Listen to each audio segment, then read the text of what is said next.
I want to read a verse from Jeremiah chapter 1, verse 5. Then the word of the Lord came to me, saying, Before I formed you in the womb, I knew you. Before you were born, I sanctified you. I ordained you, and he was speaking to Jeremiah as a prophet, but each of us, he's ordained us for different reasons. On October 31st, 1989, I met a gal named Jan Brim. We met at a thing called Hallelujah Night, which was a substitute for Halloween, trick-or-treating, and so on. And so our church was hosting that. I met her, and it wasn't love at first sight, but I sure thought she was pretty cute. Later, I got to know her through an organization or through a program called Divorce Care. We had both been through divorces. They say don't marry anybody from your divorce recovery group, don't marry the first person you date, and don't marry within 2 years. We broke every rule, and we were married for 33 years. Our first year of marriage was not blending a family, it was basically a bleeding family. When you try to mold two families together, it is not necessarily the Brady Bunch. For those of you as old as I am, you remember the Brady Bunch on television. At any time, it would be child killing child, parent killing child, child killing parent. I mean, there was all these combinations of various forms of violence in the family. Not physically, though it was tempting at times. Micah 2:16 says that God hates divorce because it covers one's clothes with violence. And if you translate that word violence into the Hebrew, it's a word that all of us in this room have heard. It's called Hamas. Over the next few years, as we went through various court proceedings with ex-spouses and the violence, or at least the overlaying atmosphere of it, permeated our home with children pitting parents against one another.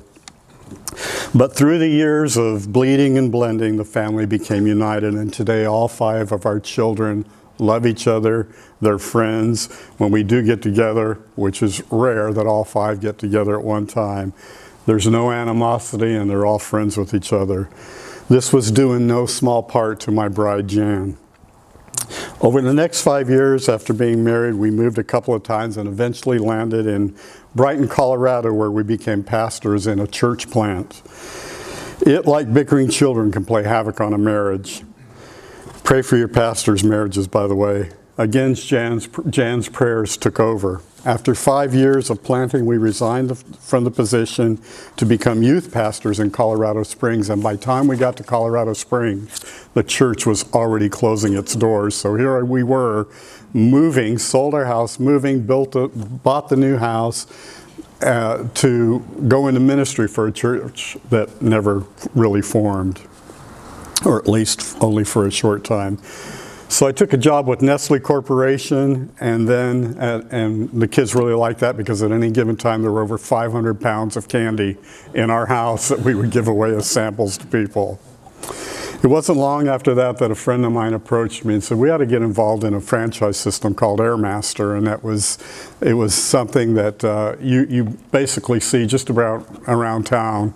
Wherever you go into a bathroom, there's an air freshener in there. That's what we did. It was amazing how we took off, and we were a little concerned about going into a system like that. Being business owners, Jan was just absolutely terrified, but she willingly bowed to my desire to get involved in it.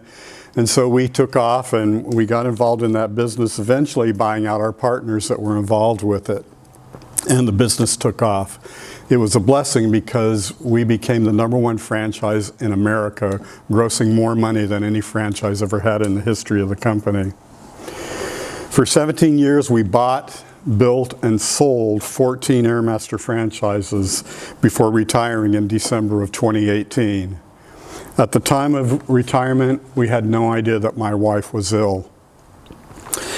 We moved to Spartanburg, which is actually Inman, South Carolina, in Spartanburg County, about 3 hours northwest of here.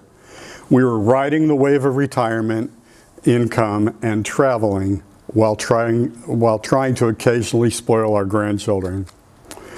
In Genesis 1, it talks about when darkness covers your world. It says that darkness covered the face of the waters. It covered the entire earth. During that time, those first few months and first year and a half of retirement, my wife was becoming more and more increasingly irritable, and I thought, is our marriage going to survive? I oftentimes wondered if we were headed towards divorce. On September 18th of 2020, we took off for a trip to go back to Colorado Springs to visit friends and family. On the 20th, our second night on the road, at 2:40 in the morning, I woke up to having my wife missing from the hotel room. She was trying doors in the hallways, looking for a room to get back into, thinking it was our room. She was wearing nothing but a nightshirt that came down to her hips, her underwear, and carrying her sandals, and had no idea what she was doing. Through various tests over the next, well, actually in the next week, we finished the trip. We got to Colorado Springs to stay at her sister Mary's house. And she started wandering the house in her underwear and bra right in front of her brother-in-law and anybody else that was in the room. Had no idea what she was doing, but thinking I am trying to kill her and telling everybody I was trying to do that. Of course, the family knew that that wasn't true. They knew me, and I assure you, every one of you in this room, that nothing like that ever happened. Though the threat might have happened from time to time, as we all have our instances in marriage, but we had never laid a hand on each other. During the time we were at Mary's house, we took her to the ER 3 times, and each time the doctor said, "We believe you're dealing with dementia here." We called her son, Jeremy, and he flew out to Colorado Springs to travel back with us back to South Carolina. I didn't want to be alone with my wife because who knows if at a truck stop or a gas station or something she would have tried to accuse me of harming her, and then what would people believe? They wouldn't know me. They would have every right to call the police. So he traveled back with us, and we made it back to South Carolina. Within 36 hours, I was calling 911 again, and they came to the house and took my wife to a detention cell at the hospital. It was the hardest day of my life at that point in time, because I had to sign papers to leave my wife of 33 years, or at that time 30 years, in a detention cell against her wishes. They sent her to a behavioral health hospital under lockup for 3 weeks. When she got out of that, I said to her, "I cried every day you were gone." And she said, "I cried every day because of you." Within a week, she didn't even remember that she had been to the hospital. During that time, it was determined that she had Alzheimer's disease.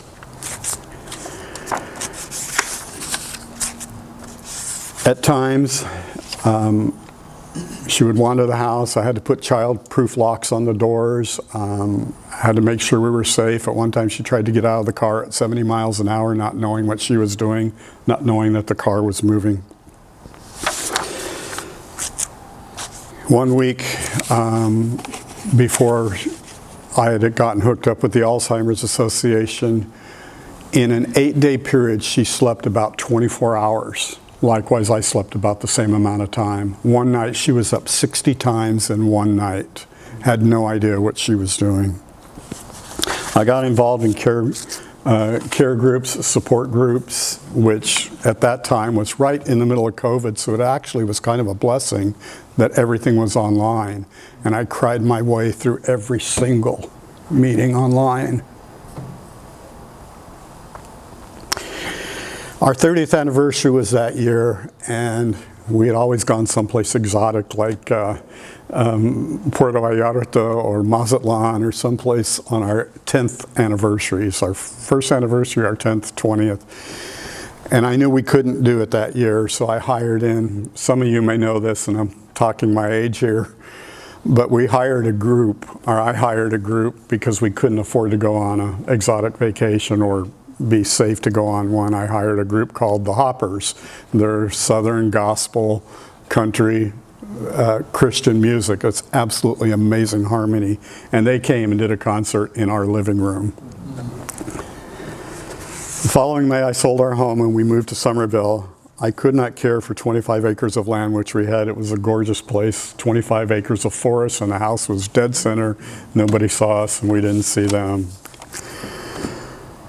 Most of you in here, Jimmy, I think, is probably the only one who's ever seen my wife, but we would go into church and sometimes we'd make it through one point of a 3-point sermon.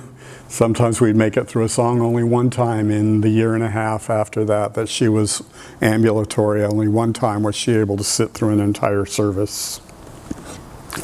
Over the 3.5 years of knowing of Jan's affliction, I had to keep increasing the number of hours that caregivers would come into our home. At first it was about 8 hours a week, which cost about $1,000 a month.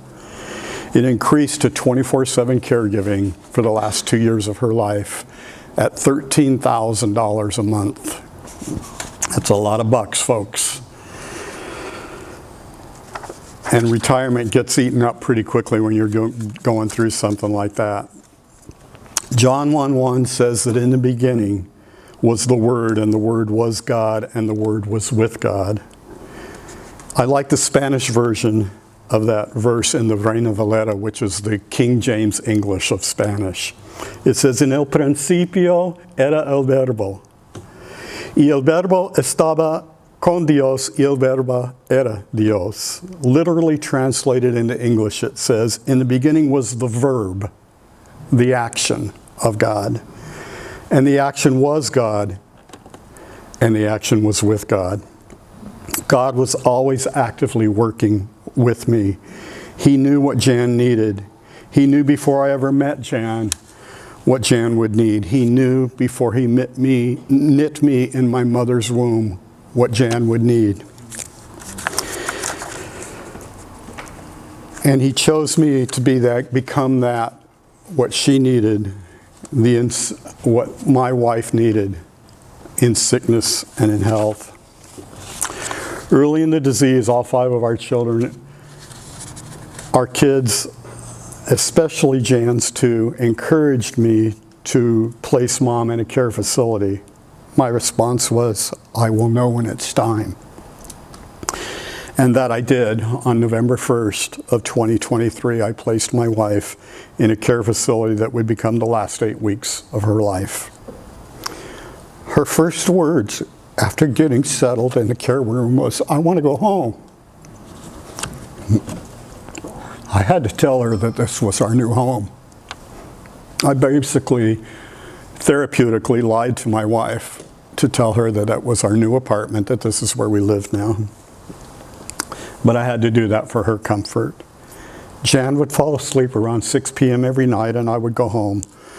A week before Christmas that year, 2023, all the kids flew in to see Mom for the last time while she was still conscious. On Christmas Eve 2 years ago, I walked into her room and let me back up. For about the year and a half before that, she didn't even know who I was. I would say, well, I'm your husband. And she'd say, no. I'd say, and then, because she didn't know I was her husband. She didn't know my name. And one time I said, well, I'm your husband. And she said, no, you're not. I said, well, do you want to get married? She said, yeah. And I said, well, I'll get the chaplain. Let's go do that. If you've ever seen the movie, The Notebook, where the wife gets the memory back at the end, that's exactly what Jan did. I walked into her room and she said, hi, Terry. And that was the last day on Christmas Eve that she ever spoke my name. On December 25th, Christmas Day of that year, I told her I loved her. And that was the last time she told me the same thing. That was a great Christmas gift. The next day, the day after Christmas, I told her I loved her again. And she said, thank you. And those are the last 2 words she ever said to me.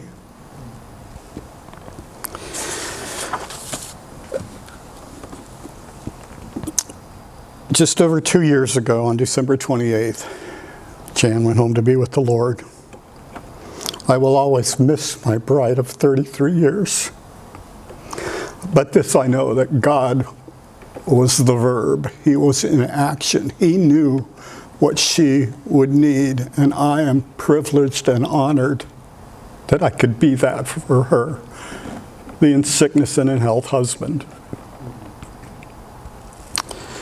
For I know the thoughts that I think toward you, says the Lord, thoughts of peace and not of evil, to give you a hope and a future.